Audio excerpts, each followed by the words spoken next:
Civil liberties. So this chapter is titled Civil Liberties. The next chapter is titled Civil Rights. Here at the very beginning, I want to talk about both of them, just in the sense of ensuring that we understand the difference between what our topic is, because we tend to, in our discussions, in the media, use these words interchangeably. And so it's confusing if you don't spend a little bit of time teasing them out. Civil liberties are, by definition, those protections that we get that are in the Constitution, written out for us, that say, here's what the government cannot do to you, or here is an area where, as an individual, you have the arena to act and to talk and to speak, and the government cannot come in and censor that or stop that. So we refer to those individually, right? Freedom of speech, right? Freedom of expression, the freedom of religion, right? All these freedoms, we quite often refer to them as our rights. I have a right to free speech, and that's why it's confusing. Because these are technically, properly known as civil liberties, right? Those freedoms, those liberties that we as individuals and citizens have, and the government has to stay out of, right? So if you're looking for them, there's some in the Constitution, especially that apply to criminal proceedings against individuals by the federal government. But what we're going to focus on when we look at our civil liberties is the Bill of Rights. The Bill of Rights is our kind of enumerated set of liberties. And that's part of the reason why it gets confusing right there. These liberties are laid out in the Bill of Rights. So just know that if we're talking about a protection that we have that holds government out of our way or keeps government from interfering with us, it's a liberty. A civil right is where there's an obligation or an expectation that government will come in and protect citizens from other citizens or other states or other governments or other institutions, will protect them from them. So, and will protect the rights that those individuals have. So civil liberties is keeping government at a distance. Civil rights is the government there trying to protect what we as individuals have. So it's a very different focus on what's going on. So this chapter is going to focus on the civil liberties, those legal and constitutional protections that keep government out of our lives as much as possible. The other thing to realize when we're looking at this is that most of this understanding that we have of what the Bill of Rights means for us and how it is actually put into practice comes from the Supreme Court, U.S. Supreme Court, telling us what those rights in the Bill of Rights mean, and how those are liberties that are protected for us, that keep government out of our way. So we're going to look at the Bill of Rights. We're going to talk about them, right, and explain what is reserved for us as citizens and individuals that keeps the government at arm's length. Does that distinction between liberties and rights make sense now?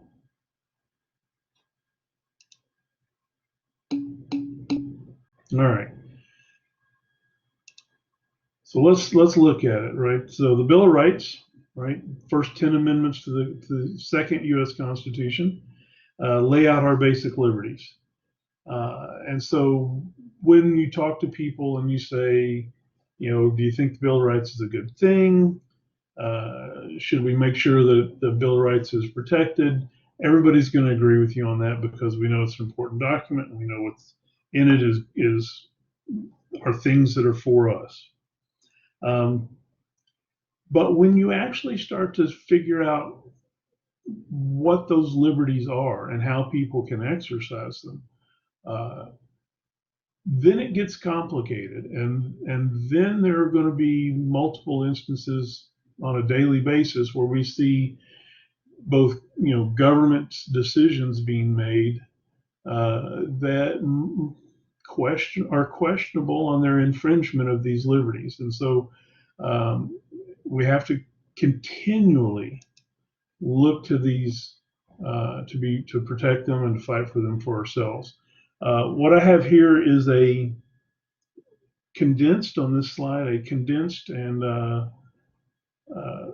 set of Bill of Rights. The 10th isn't on here because the 10th is not really a right in the sense that it belongs to individuals as much as it is a limitation on federal power in general, and saying if we haven't talked about it as belonging to the federal government, then it belongs to the states maybe, or it belongs to the people. So it could be that, right, what falls under the 10th Amendment are state powers and not civil liberties. And so it's not on here because it's a little different animal. But these first 9 belong to us, right, belong to the people.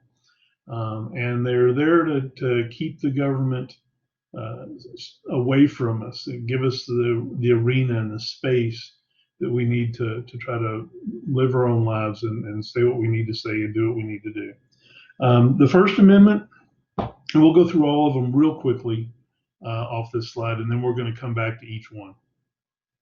First Amendment is where we see our rights to the freedoms of speech and religion, and under speech come our press, right? We also have here the freedom to both assemble and to address our government for redress or for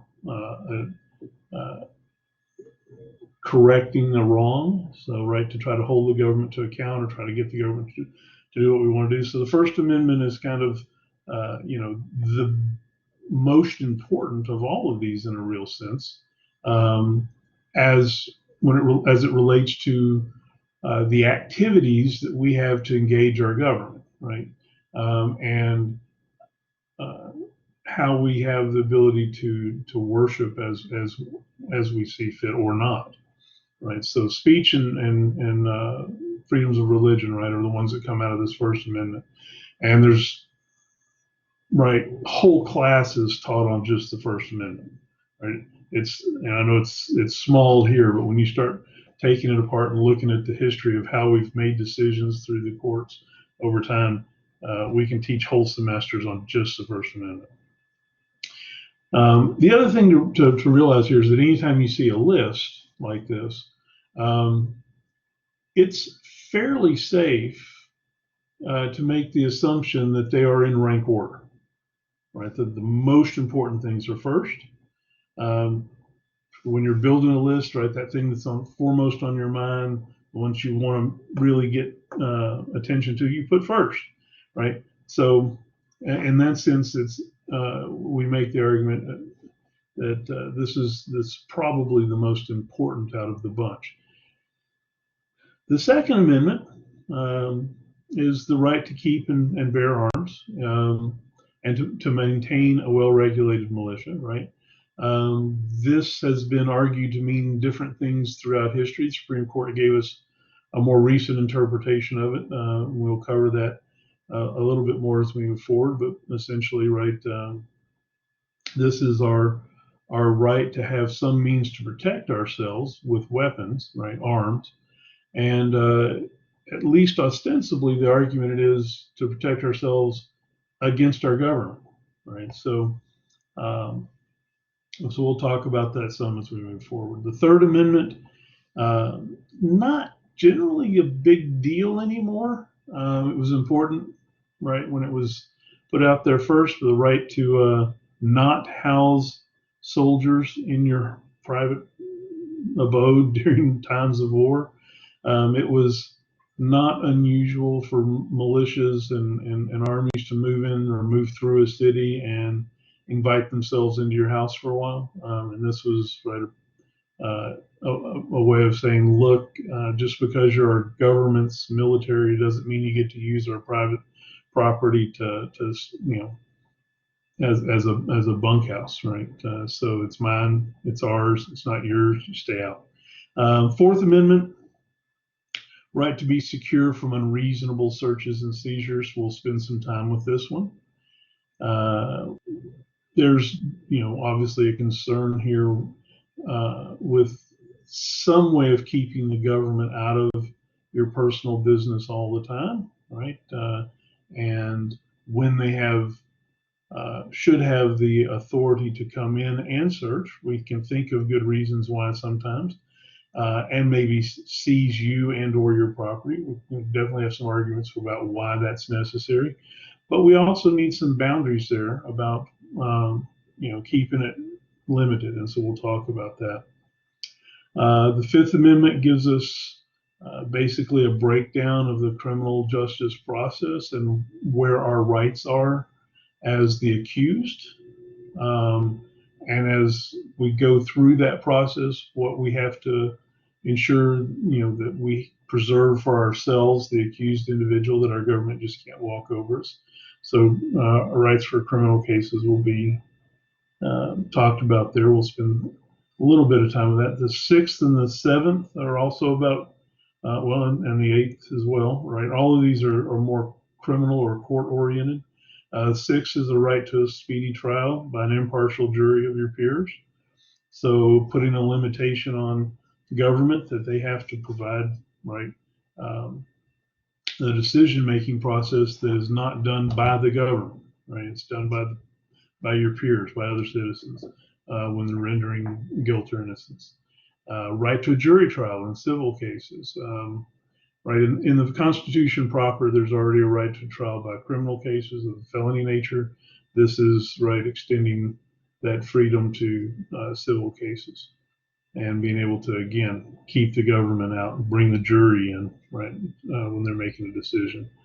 The eighth is bails and fines and cruel and unusual punishment. So we'll talk about a little bit about the process of how bail is applied and what the impact of that is. We'll talk a little bit about structuring fines so that right, the government's not using fines in a punitive fashion that is not consistent from case to case. And we'll talk about what the term cruel and unusual punishment means. Most of the time that revolves around a discussion about the death penalty, but not only about that issue. So we'll spend a little bit of time talking about that. And then the ninth, right, kind of says, look, most of this is going to be sitting here, right? There are going to be freedoms, there are going to be liberties that we recognize later. We may not have thought of everything, and so other stuff may be added as we go along, right? So that kind of takes you through them real quick. Let's start spending some time with them, right? Let's understand how this process works.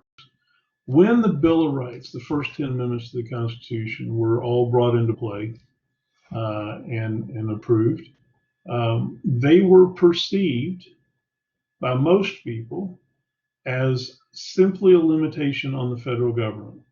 And we actually have a court case, Barron versus Baltimore, that tell us that, right? The decision by the Supreme Court was simply that these bills of rights, these liberties that we've enshrined here, are liberties from the federal government. They are not intended to apply to the states. There's two things going on there.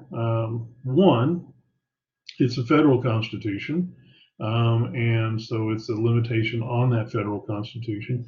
Two, most of the states already had their own set of bills of rights that were in their state constitutions or their charters, or however they referred to them at the time. And so most of the states didn't really need, right, to be incorporated into the federal system here, into the federal Constitution and the first 10 amendments.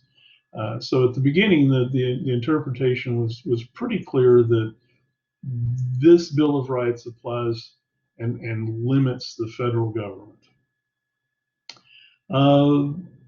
That perspective changed. And the reason it changed, for the most part, is that as we extended rights to more people, as we extended citizenship to more people, we extended rights to more people. But as a U.S. citizen, right, we had to, right, make sure that all of those citizens were getting to exercise their rights. And we were seeing that even though states might have Bill of Rights, they weren't ensuring that U.S. citizens in their states got to exercise their rights as U.S. citizens. So Gitlow versus New York is the first court case we have, and as you can see, it's relatively recent in the last 100 years, that started this extension of applying the Bill of Rights, right, those amendments, actually to not just the federal government, but to the states as well, and holding them responsible for the same liberties, right, that are granted to citizens. Right, the federal government is not the only power that has to make sure that these are that they go by these liberties, that they stand outside of it. Now the state governments do as well.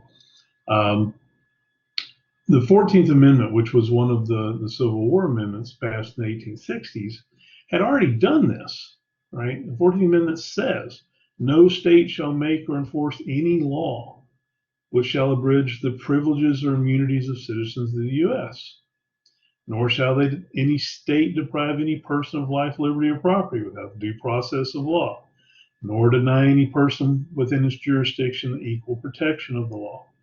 So the 14th Amendment had already said, look, if you got U.S. citizens and those U.S. citizens have these liberties, you as a state cannot, right, violate that. And then it goes further and says, we also have some things that are enshrined in the Constitution, the Bill of Rights, that apply to all people. Notice there in the 14th Amendment there, as I've quoted it, right, the first part talks about the privileges and immunities of citizens of the U.S. But later, right, this next one, right, phrase says, "Nor shall any state deprive any person of life, liberty, or property, any person without due process of law, nor any person shall be denied within its jurisdiction the equal protection laws." So, right, this use of two different terms here, citizens for the privileges and immunities clause means you have to be a citizen of the U.S. to have that protected, but persons just means people, whether they're citizens or not.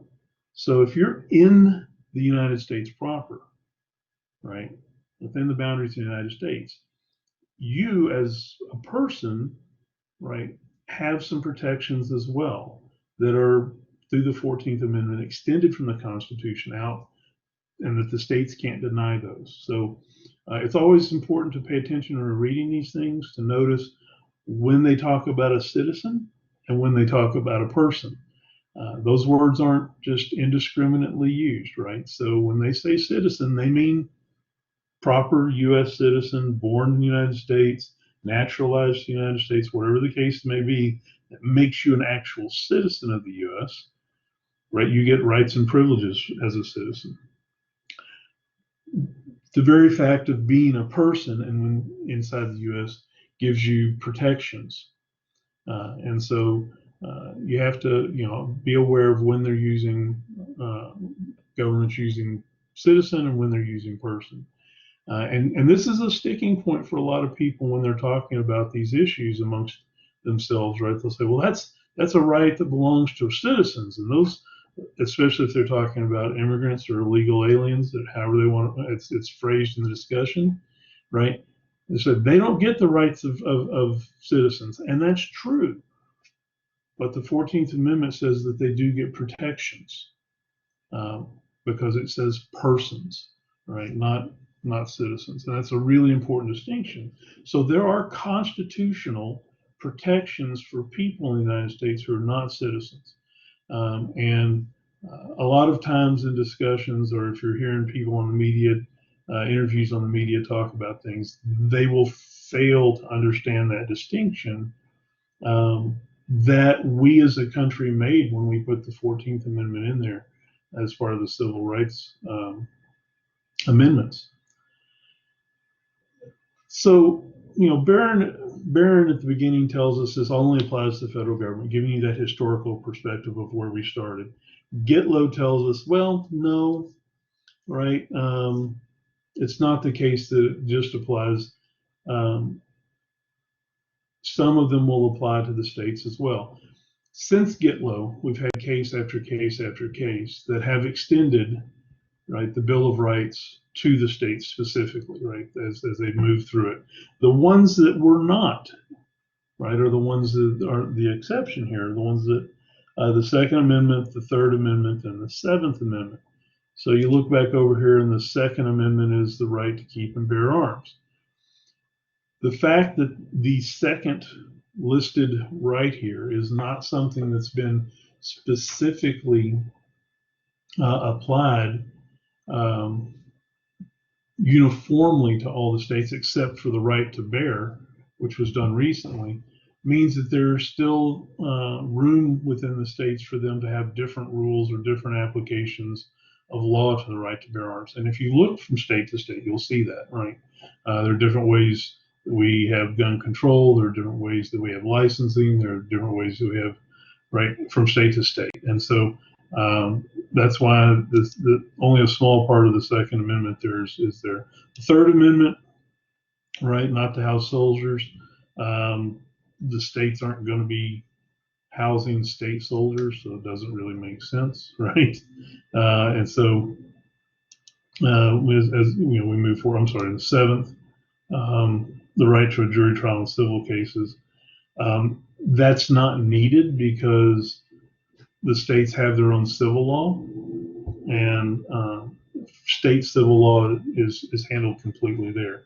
So this is just jury trials in federal cases that are civil in nature, as opposed to criminal.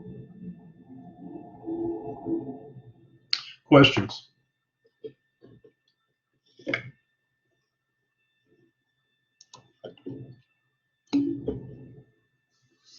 All right, let's start into the First Amendment. The First Amendment is not large, right, as just a sheer number of words, but it's huge in the issues and the ideas that are laid out there. And we're going to break it down into pieces and parts. So the first thing we're going to focus on is the religious part of it. And the first part of the religious part we're going to look at is the Establishment Clause. And the Establishment Clause is this piece right here that's quoted: Congress shall make no law respecting an establishment of religion. So what does that mean? First and foremost, if you just take the words at their base meaning, that right, there shouldn't be any law made by the federal Congress that establishes religion. That's fairly straightforward, but it means more than that, right? We have a lot of concerns internally in the United States at the beginning of this process about where religion and where politics were going to meet and how much they were going to overlap. It wasn't a question if they would. It was a question of how much, right? You don't separate people's religion from people's perspectives of politics very well, right? They inform each other. The institution of religion helps most societies actually begin developing their criminal codes, even their civil codes, and then their forms of government sometimes. So you can't just say, oh, well, religion doesn't play a part in any of this. It does. So it obviously cannot mean that religion and government shall never meet, right? They'll never overlap. They'll never interface or impact one another. They will. What this is keeping the federal government at least out of the uh, arena of saying this is the religion that belongs to this government or this country. This is the religion, right? The form of worship and the particular perspective of religion that we, the government, are going to recognize, establish, right? And so what we're saying here is at least that the federal government will never play favorites between the religions that are out there in our country. They won't choose one and establish that as the religion of the nation. And our history, right, gave us good reason to want that to be the case, right? To keep religion further away from politics, to not make it a integral part of it, to not make it a recognized and established part of politics and government, right? Especially our English heritage, right? If you look at the history from England and what that was, right?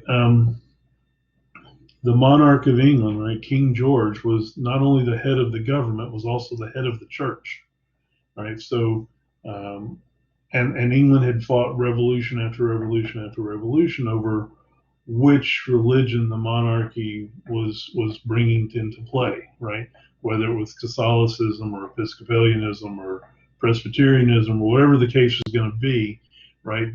There was war after war after war in England because of the change of religion between the heads of government, right? As we moved from one monarchy to another, and that's not the place that we wanted to start our system off by saying every time we change governments, we might change our official religion, right? It's much better just to say the government's not going to have an official religion. We're going to avoid that altogether, and uh, y'all go about, worshiping how you want to. So the Establishment Clause at least means that, right? That we will not be establishing one religion or lifting one religion up over the others and making it the government's religion. Again, remember, these are liberties. So this is keeping the government out. It's not saying anything about how you can or cannot worship yourself. It's just saying that what the government's not going to do, right? So Congress shall make no law respecting establishment of religion. So that we know, right?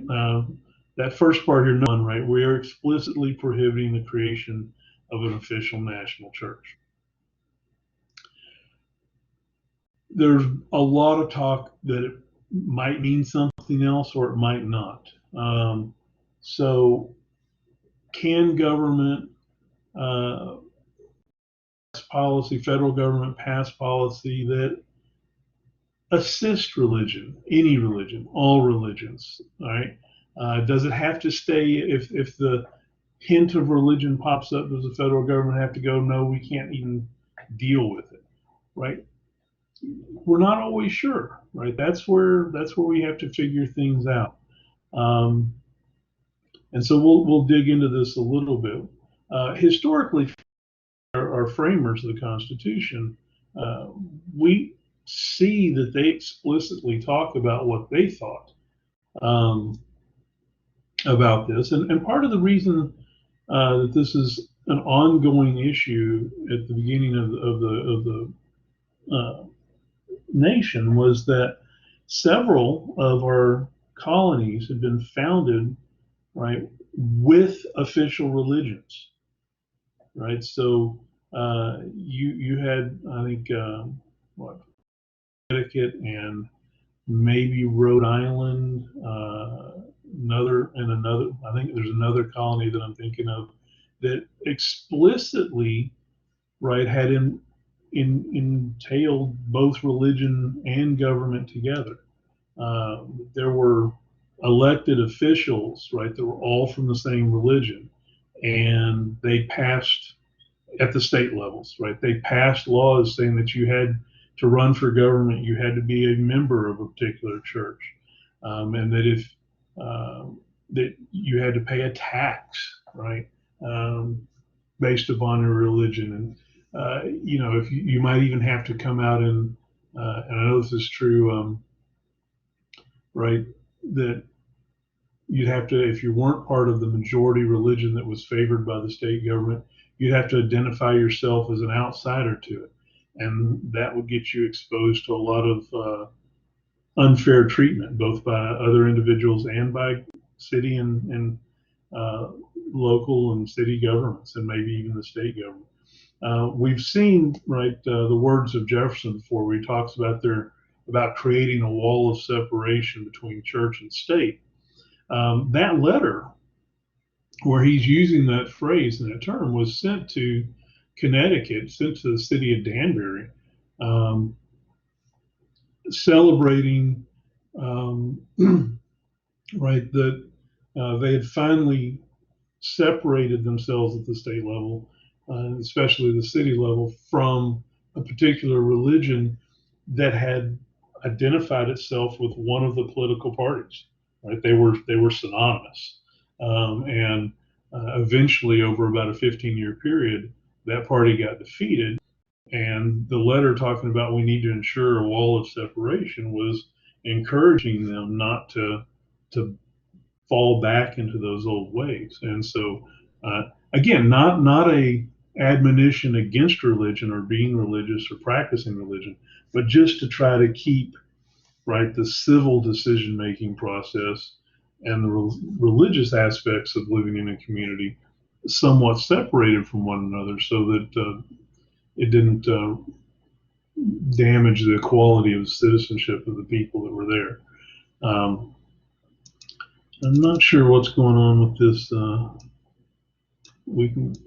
Can't see all of it for some reason. I'll have to reformat that. It shows up, I think, when you're looking at the slide individually. It's just something about how it gets resolved here. So it could mean more. It does mean more, probably, than just official national church being created. You will see, as we look at things, that religion plays an important role in a lot of people's lives, and the federal government has to recognize that. And so it can get kind of interesting. The place that we see a lot of interaction between federal government, and religion on a continuing basis is resolving itself around education. Our educational history is one where most of our education started in religious schooling, historically speaking, right?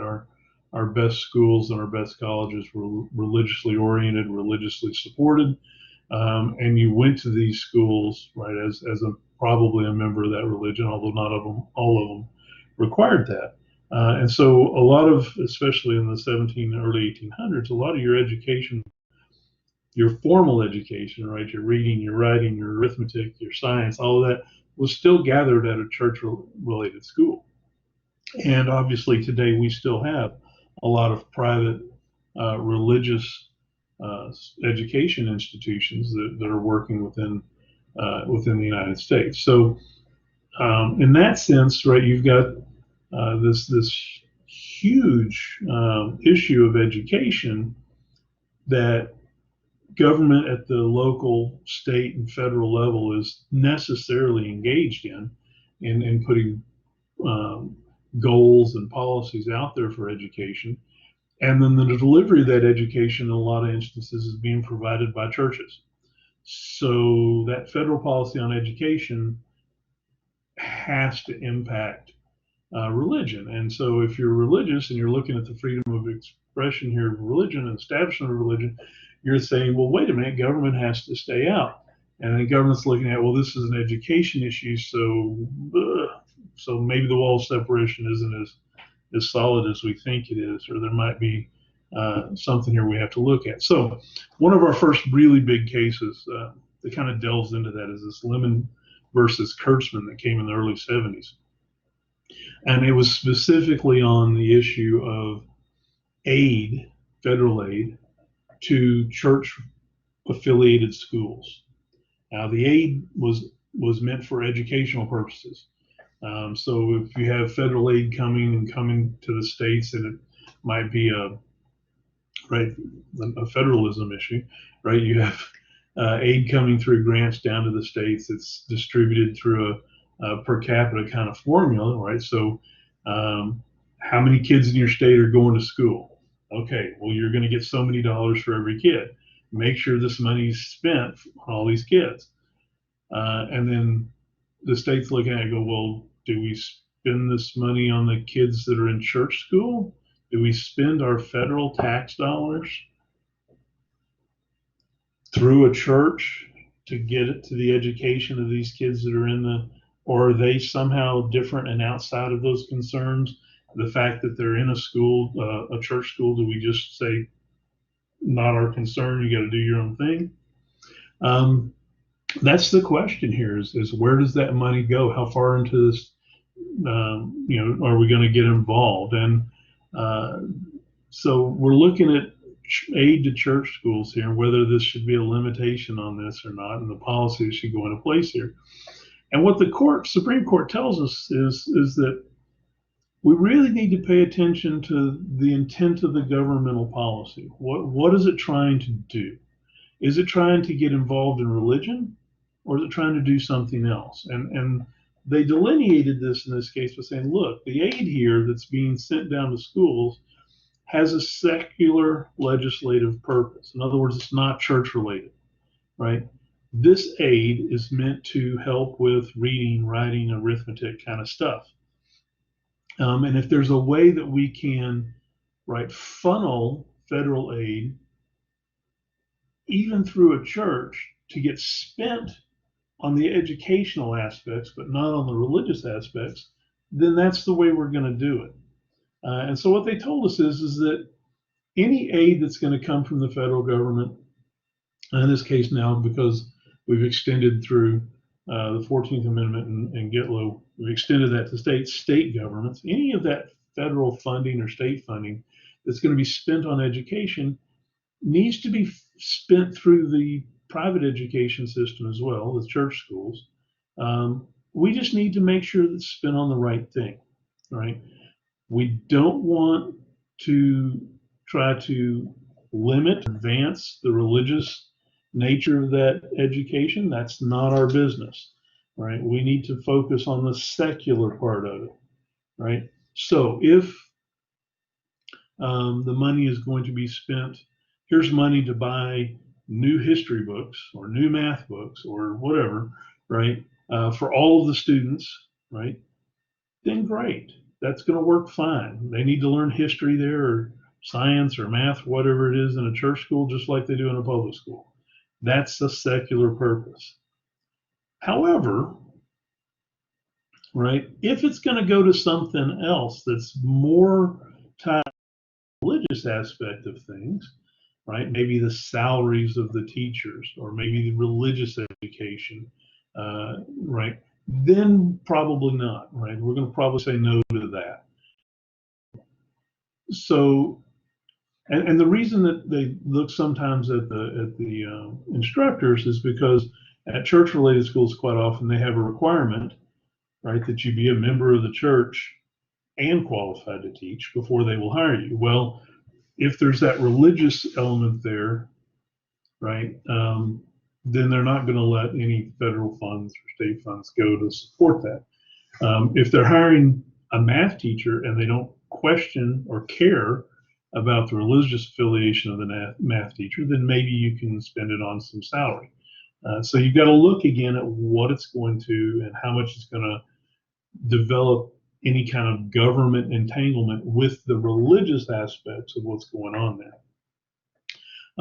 The other thing to note about this that's interesting is that it's limited to primary and secondary education, so K through 12. There's much less concern about federal funding that goes to religious-oriented colleges or universities, because one, the age of the students, two, the choice is there. There's a choice there about whether you're going to school or not. But there's not at the primary and secondary level so much. And we already have so much academic freedom for instructors and professors that there's no guarantee that just because you're teaching at a religiously oriented college that you are pushing any kind of religious message. So there's a lot less concern about what goes on at the college level, right? In the sense that, you know, as your professor in this class, right, I'm trying to teach this class from the perspective of here's what you need to know to be a good citizen and understand how this works. I'm not trying to teach you what I think is the right way to view politics in the sense of what your positions are, your policy preferences are. I'm not up here as a raging conservative or raging lunatic trying to get you to believe the way I believe. Although at the college level, I can, right? If that's the way I wanted to teach this class, I could be very much partisan in doing that because this is college and, right, there's a lot more latitude given on about what goes in the classroom, especially from the professor's perspective. I have to choose my words a little more carefully there. And that's not the case usually, right, when you're dealing with primary and secondary education. The people that you're dealing with there are not adults yet. They don't have a choice about what they're engaging with. They may or may not be to the point of personal development where they can listen to a screed from somebody that's up in front of a classroom and go, yeah, they're just full of it and I'm not going to pay attention to that. But you can. And so, right, in that situation, we haven't concerned ourselves so much with the nature of the message coming from a religious institution at that level. But at the lower levels, we have, right? So the decision in Lemon versus Kurtzman was that the federal funds could be used to purchase books that had a secular purpose, but couldn't be used for tuition grants or salary supplements because, and that was the distinction that they were making, that those were religious persons, right, that were going to be getting federal dollars. So they needed to pay them from their parochial accounts, and they needed to use the secular accounts to pay for the school books. So this is kind of, right, the court trying to work its way in and figure out what does the wall of separation look like if it's there? How much interaction can we have? What governmental policy, how deep does it go? How much does it entail religion getting involved in this? And so Kurtzman gives us our first kind of experience with that.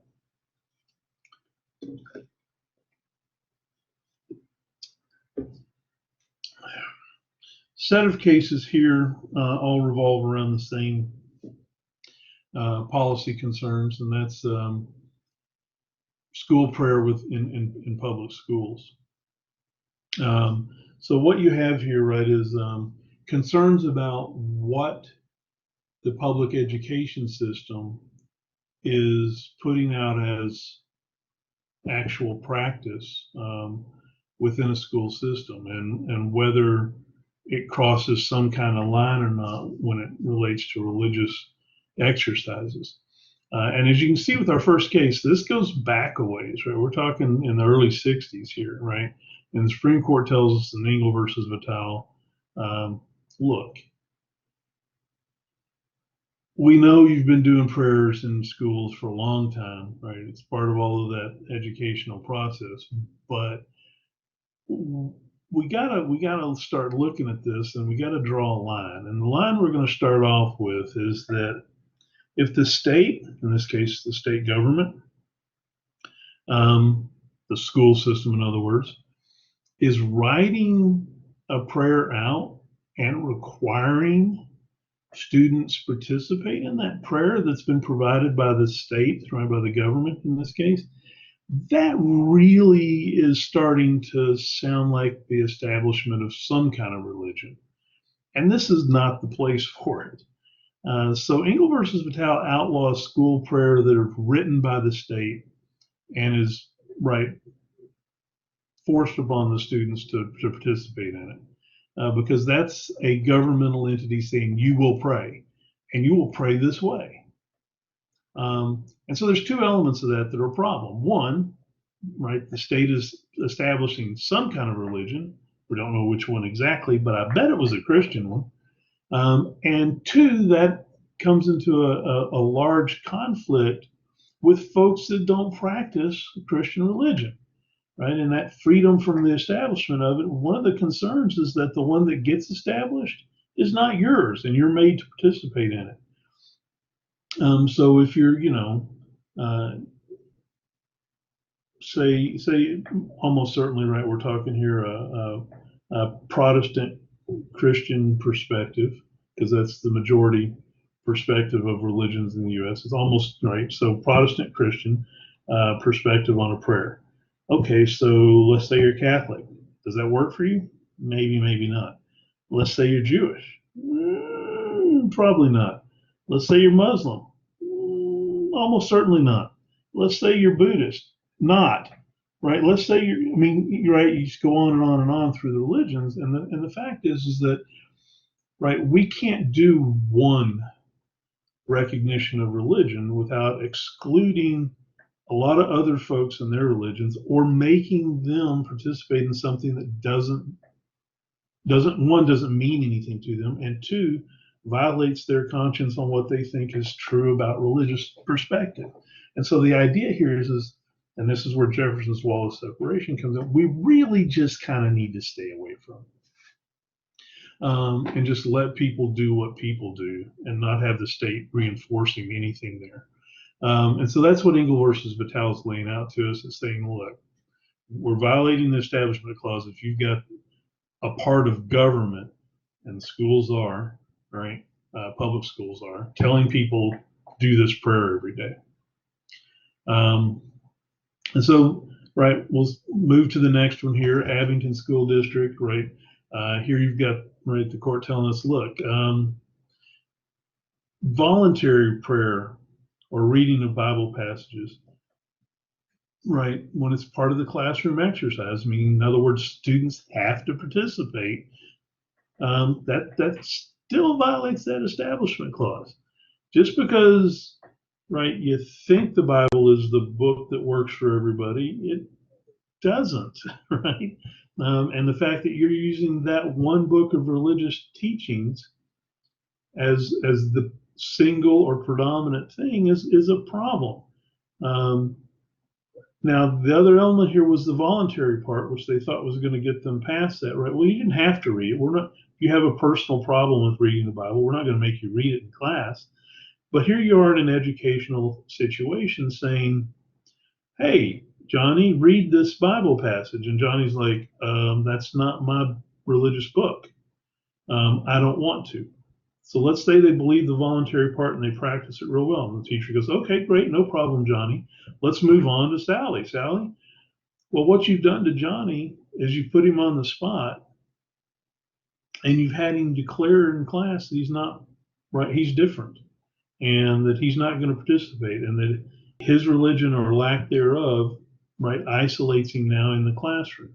And that's a problem, right? So you're in a sense saying, here's the dominant religious paradigm, and oh, you've just told us you don't belong to that. And that's where we're going with that kind of thing. So again, the fact that even if you call it voluntary, if you're using it a part of the classroom and that primary, secondary education, right, it has impacts that right, are counterproductive for people being able to exercise their religion the way they see fit and not have to participate in other religious exercises. A little more recent, Lee versus Wiseman, right? Here we have just the practice of an official prayer, not one written by the state, right? The court says, look, an official prayer at a public school event like a graduation violates the establishment clause, right? You're telling somebody, okay, everybody here, right, stand up, we're going to pray. Well, I mean, obviously people can opt out of that if they want to, but again, it's the whole right perception and pressure that comes along with group action, and you're doing it as a part of an official state slash school um, event, right? And so you've kind of written religion into the education process here. Um, I remember, when I was going to school, which was prior to this, right? uh, we used to have at every football game, we'd have prayer before the football game. Uh, Now, the way that we handled it at the time to try to make sure everybody understood we weren't pushing our religion was we invited any religious person from any religious group to come give a prayer. And we thought that was okay. Well, um, you know, there's still an exercise of coercion there, and eventually, right as Lee versus Wiseman just says, look, all of this is violating the Establishment Clause. Um, the interesting part that I point out here at the end is this is from the conservative Rehnquist court in the early 90s. A lot of this stuff in the 60s, 70s, and 80s had come from liberal courts, right, and liberal Supreme Courts that had changed. Right, the make of the Supreme Court had changed. It was much more conservative in the 90s than it was prior to that. And even conservative justices were like, whoa, whoa, whoa, Establishment Clause, let's pay attention to this, right? But again, notice here, right, school prayer written by the state, prayer or reading from the Bible as part of the classroom exercise, official prayer at a public school graduation. All of this is part and parcel of the actual education process, the actual events at schools, right? Nowhere in here does it say that individuals on their own or in groups that they bring together on their time can't pray at school, can't have religion discussions amongst themselves, can't all of that done as individuals. That's not organized by the state. All of that's fine, right? It gets people irritated sometimes, right, that we should have these things in place. But your freedom as an individual to exercise your religion is really not being limited here at all. It's the state's ability to force some kind of religious exercise that's being right looked at. And the idea behind this is one, don't make individuals, don't use state force to make individuals practice religion, right? That's the whole Establishment Clause and free. And then two, don't step on the ability of individuals to do things as they need to do them, or not at all do them based on their religion or lack thereof, right? So don't use the force of the state, the power of the state, the pressure, peer pressure of the state to encourage or push behavior like this when it deals with religion. Does that make sense so far? Questions?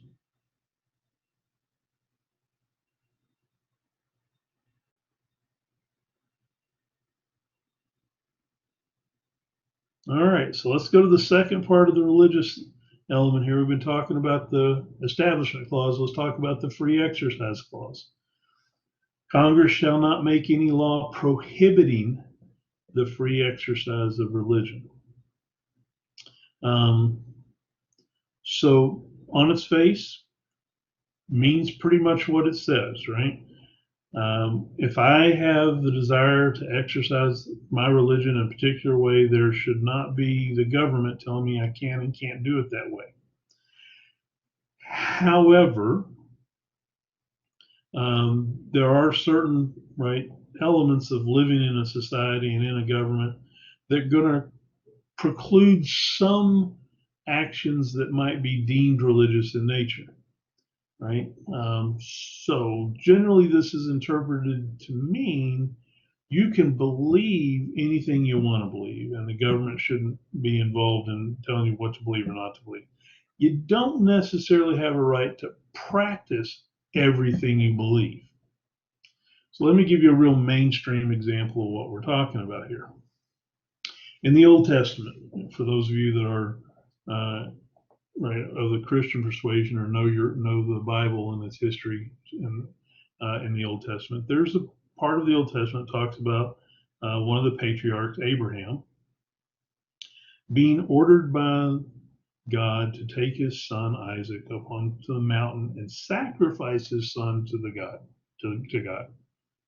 Okay, that's in the Old Testament, right? And Abraham is going to follow the commands of his Lord, right? And he takes his son up the mountain, and he builds an altar, and he binds his son up, and he puts him on the altar, and he has his knife in his hand, and right, he's preparing to execute his son, to sacrifice his son to his God. And right, God stays his hand and says, you're a very devout person and I appreciate that. Don't kill your son. Here's a lamb, right, that you can sacrifice instead. And I'm pleased with who you are as a religious person. Okay.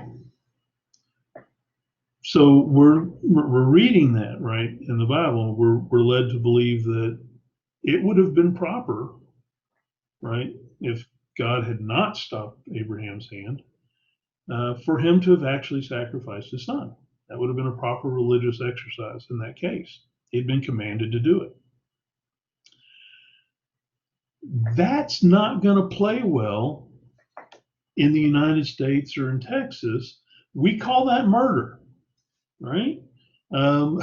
We have laws that forbid you to kill people, and we're not going to give you a free to play card on this issue because you said you were told by God to do it. So that's what we're talking about here, right? You can freely exercise your religion most of the time, but not in every instance, right? We're not going to give you that opportunity to sacrifice your child because of your religious beliefs. There are going to be some, right, limitations on what you can say and do from your religious perspective in our society. So you're free to exercise most of the things, but not all of the things. So generally what the courts tell us on this, the way they phrase this, is that society expects that the government will reasonably accommodate Mount Carmel. Thank you. Did I say Mount Ararat? Or I just said a mountain maybe. To reasonably accommodate your religious practices. So now that, reasonable accommodation seems reasonable, right? It seems like something, okay, good, right? But we don't know what that means, really, right?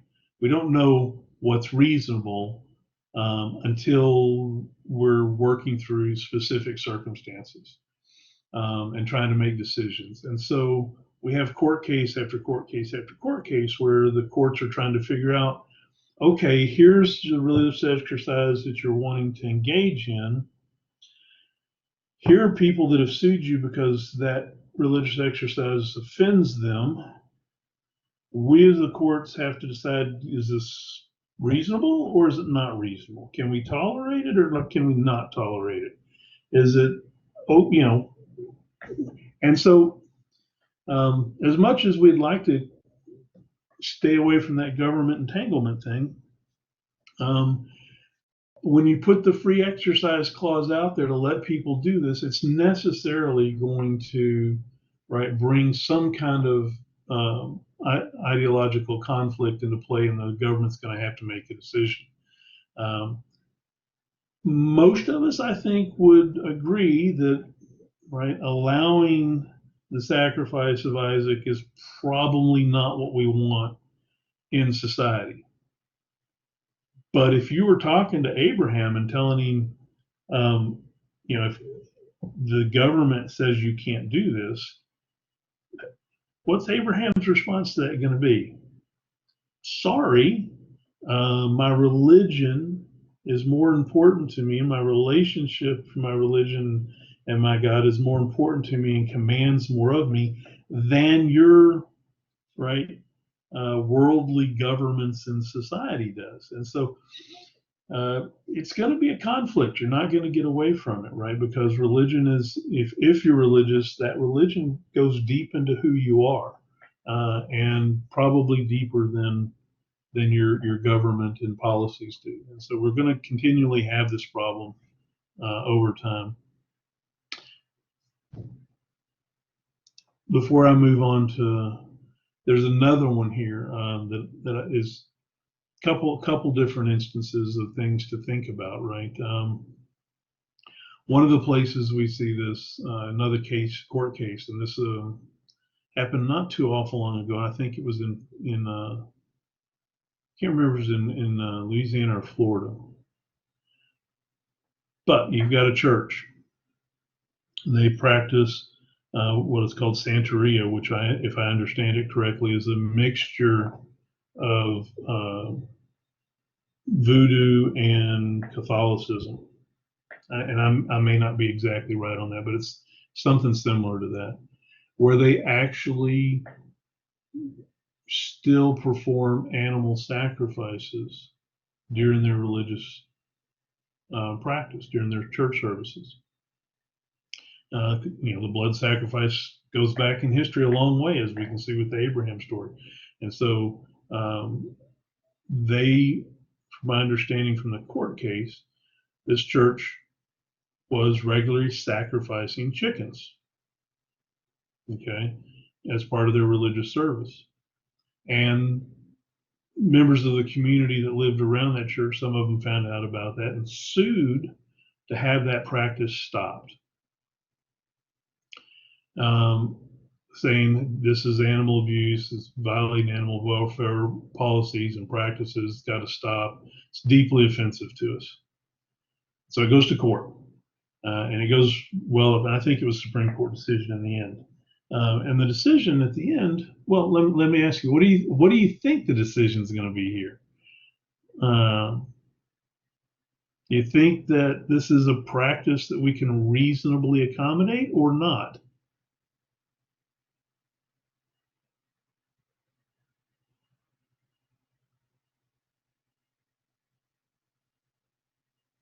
Any ideas?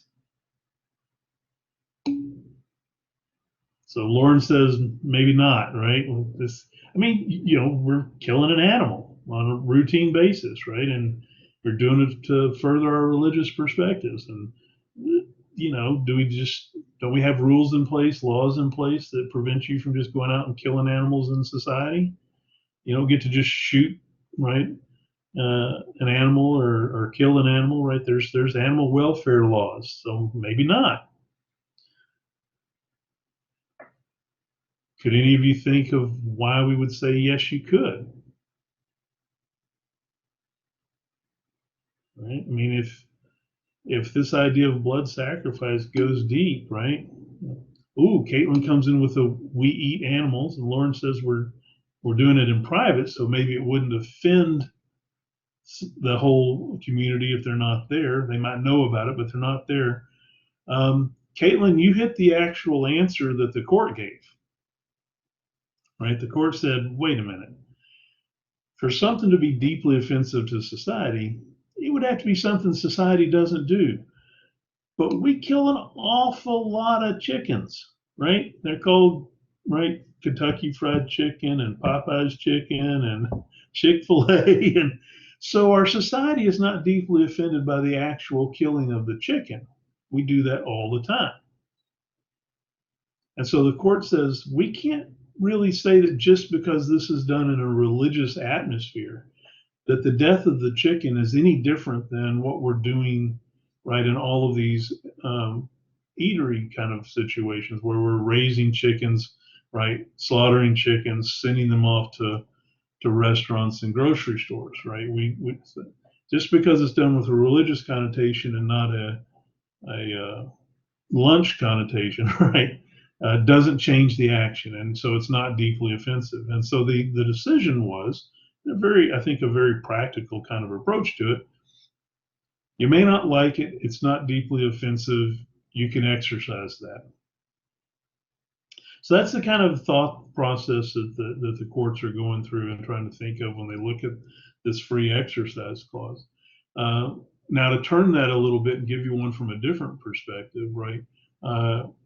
Quite often, religious experiences are ones that might entail the use of mind-altering substances to have that religious experience.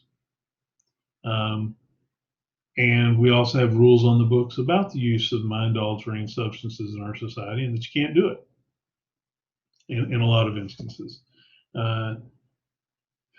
And so the courts have kind of tried to look historically at how deep does the use of these substances go, how far back, how entwined in the religious exercise is it, what's the safety aspect of it, how does it impact society?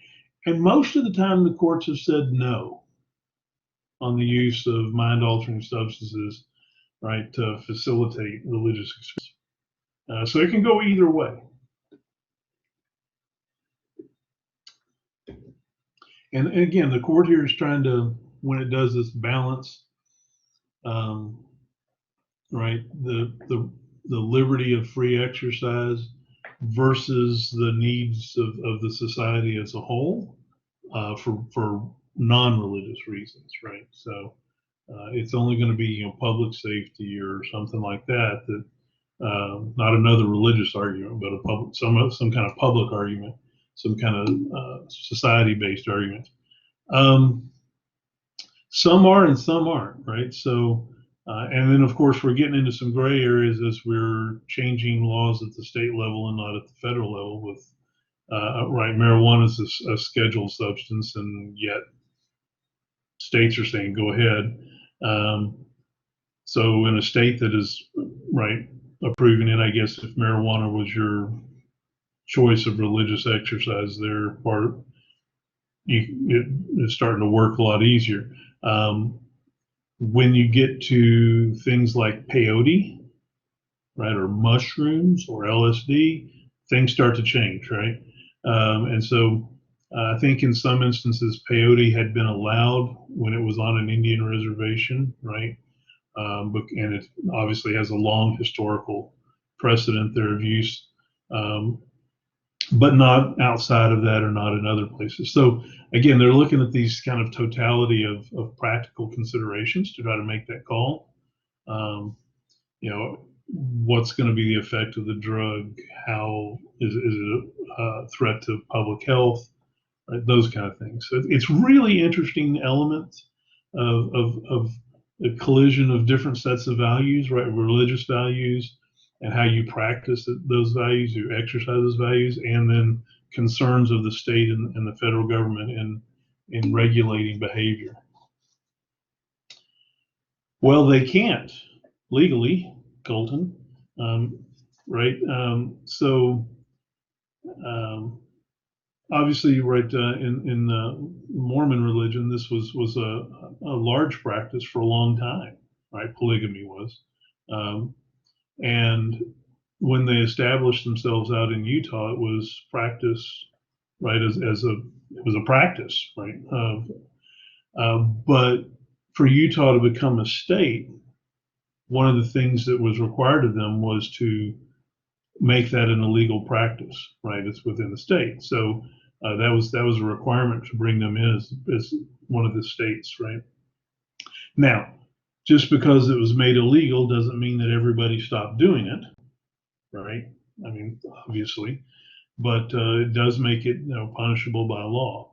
And the Mormon Church has been working this issue and as part of their religious practice for a long time to try to, right, change the behavior there. They've changed their official stance on it, right? But just like in any religion, there are going to be offshoots of that religion that don't want to change, that refuse to change, that think, right, that that's an inappropriate thing to do. And so we still have folks that will go off and establish their own exercise in their own place. And we experienced that here in Texas just not too long ago, right? Was it? I think his last name was Jeffs. Individual, right, wanted to practice polygamy, had been doing it in the either in Utah or Colorado or something, and came to Texas and bought land and established a compound and was doing it here. And we went in and shut it down, right? And he's in jail. And so, in that sense, right, part of it was on the polygamy issue that most of the country just thought it was a bad practice, found it deeply offensive, but didn't have a real solid reason why, but believed it anyway.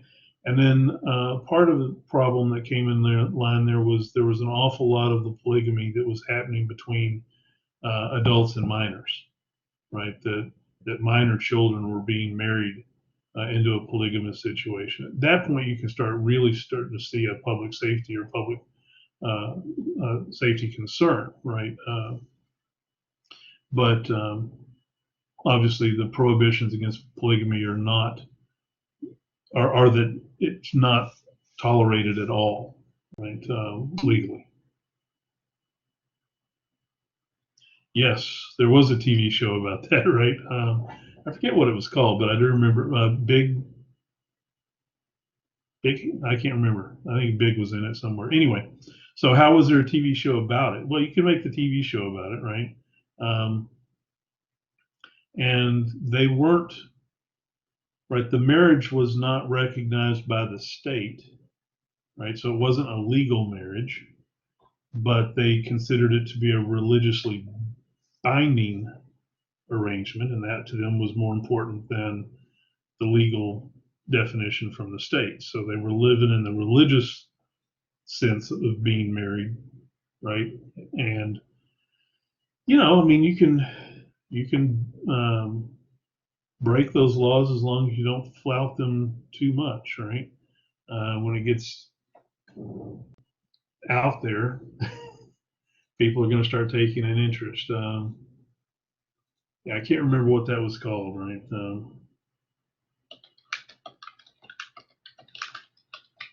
But I'm going to look it up real quick.